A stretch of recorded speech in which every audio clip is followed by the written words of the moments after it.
નમસ્કાર, vibes of India સાથે હું સુરભી. ચાલો જાણીએ આજનું રાશિફળ અને કઈ રાશિ માટે કેવો રહેશે આજનો દિવસ.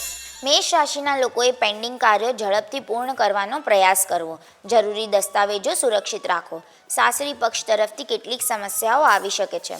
વૃષભ રાશિના લોકો આજે વેપારમાં જોખમી નિર્ણયો લઈ શકે છે. તમને વિદેશમાંથી નોકરીની ઓફર મળી શકે છે. પ્રિયજનો તમને કેટલીક ભેટ આપી શકે છે. મિથુન રાશિના લોકોનો આત્મવિશ્વાસ વધશે. સંબંધોમાં નિકટતા વધશે. કોઈ મહત્વપૂર્ણ કામ માટે મુસાફરી કરવી પડશે. તમારે તમારા સહકર્મીઓ સાથે થોડી સાવચેતી રાખવી. કર્ક રાશિના લોકોએ કાર્ય યોજનામાં સુધારો કરવાનો પ્રયાસ કરવો. ઈચ્છિત કામ ન થવાને કારણે તમે હતાશા અનુભવશો. તમારી દિનચર્યા સંતુલિત રાખો. તમે નકામી પ્રવૃત્તિઓમાં પૈસા ખર્ચ કરશો. સિંહ રાશિના લોકોના સરકારી નોકરી કરતા લોકોના અધિકારો વધી શકે છે. ઘરમાં ઉત્સાહનું વાતાવરણ રહેશે. તમને તમારી મહેનતનું સાર્થક પરિણામ મળશે. મેડિકલ વિદ્યાર્થીઓ માટે દિવસ ખૂબ જ સારો છે. કન્યા રાશિના લોકોની કામની ગુણવત્તામાં વધારો થશે.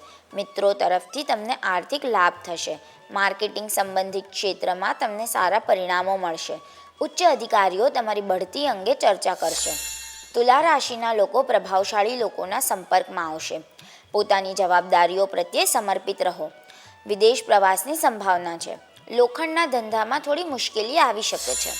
વૃશ્ચિક રાશિના લોકોનું ઘરનું વાતાવરણ થોડું અસ્તવ્યસ્ત રહેશે. તમે કાયદાકીય મામલામાં ફસાઈ શકો છો.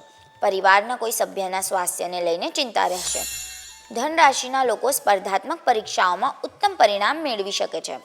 તમારા સ્વાસ્થ્યને લઈને ખૂબ જ સાવધાન રહેશો. કાર્યક્ષેત્રમાં નવી સિદ્ધિઓ મળી શકે છે. વેપારમાં તમે મોટું રોકાણ કરી શકો છો. મકર રાશિના લોકોના જૂના મતભેદો પર સમાધાન થઈ શકે છે. લોકો તમારી પ્રભાવશાળી વાણીની પ્રશંસા કરશે. કાપડના વેપારીઓને વેપારમાં સારા પરિણામ મળશે. પ્રોપર્ટીની ખરીદી અને વેચાણથી આર્થિક લાભ થશે. કુંભ રાશિના લોકોએ બીજા પર આધાર રાખવો નહીં. ઘરની શાંતિમાં ખલેલ આવી શકે છે. બિનજરૂરી ખર્ચના કારણે બજેટ બગડી શકે છે. વધુ પડતા વિચારને કારણે તમારું મન અસ્વસ્થ રહેશે. મીન રાશિના લોકોનો વ્યવસાયની દ્રષ્ટિએ દિવસ એકદમ સામાન્ય રહેશે. અતિશય ઉત્સાહને કારણે તમારું કામ બગડી શકે છે. નોકરિયાત લોકો આજે પોતાના બોસથી થોડાક નારાજ રહેશે. કાલે ફરી મળશું. ત્યાં સુધી અમારી સાથે જોડાયેલા રહો. અમારા વિડીયોને લાઇક કરો. અમારી ચેનલને સબસ્ક્રાઈબ કરો. અમે આશા રાખીએ છીએ કે આપનો દિવસ સારો જાય. આભાર.